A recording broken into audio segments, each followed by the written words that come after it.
नमस्ते सर्वांना, रवीनाज रेसिपी मध्ये तुमचं खूप खूप स्वागत आहे। तर आज आपण बनवणार आहोत चॉकलेट ड्रायफ्रूट केक। तर हे अर्धा मी बटर मेल्ट करून घेतलेला आहे। आता त्याच्यामध्ये मी ह्या कपनी 250 मिली म्हणजे मी 1 कप हा पूर्ण साखर घेऊन ते मिक्सर मध्ये बारीक करून त्याची पिठी साखर बनवलेली आहे, ती मी ह्याच्यात घालते।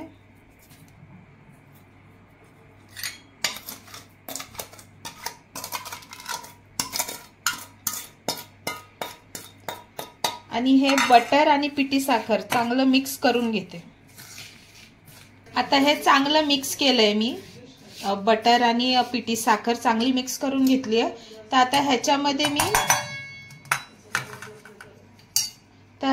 मी आता मैदा घेणार आहे। तर मैदा मी हे 2 वाट्या घेतलेल्या आहेत, ठीक आहे।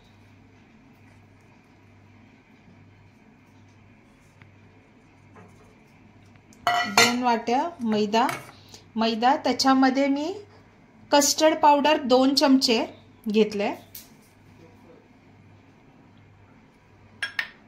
मिल्क पावडर 3 चमचे घेतले, कोको पावडर 3 चमचे,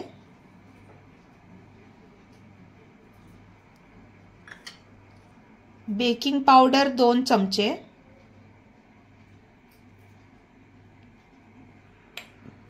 आणि हे चिमूटभर बेकिंग सोडा। आता हे सर्व मी चाळून घेणार आहे।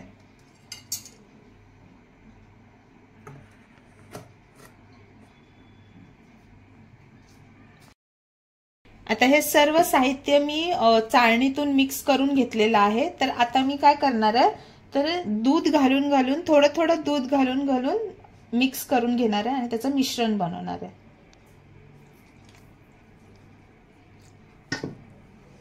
ते आधी थोडं दूध घातलंय,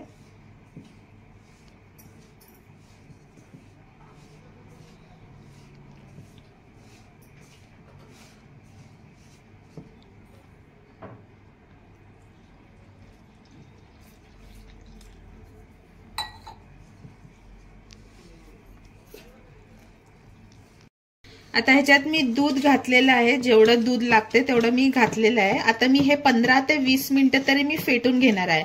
तुम्ही जितकं फेटाल तेवढा तुमचा केक फुगून येतो, त्याच्यामुळे आता मी हे फेटून घेणार आहे चांगलं। आणि हे एकाच साइडनं फेटायचं, असं दोन्ही साइडनं असं फेटत नाही जायचं, एकाच साइडनं फेटत जायचं। हे आता मी चांगलं फेटून घेतलंय 10-15 मिनिटं लागून। आता ह्याच्यामध्ये मी हे ड्रायफ्रुट्स तुमच्या आवडीनुसार तुम्ही ड्रायफ्रुट्स घालू शकता।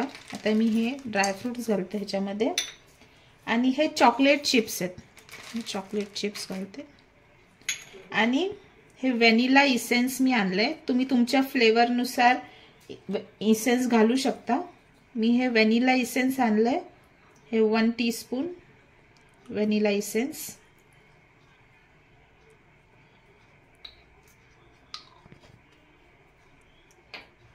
हे आता मी ह्या मिश्रणमध्ये एकत्र करून घेते।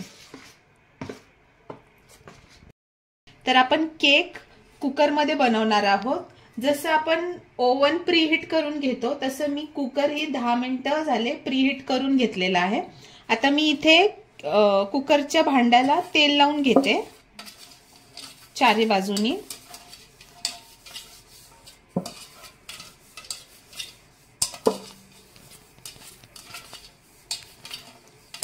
आणि हे मिश्रण ह्याच्यामध्ये घालते।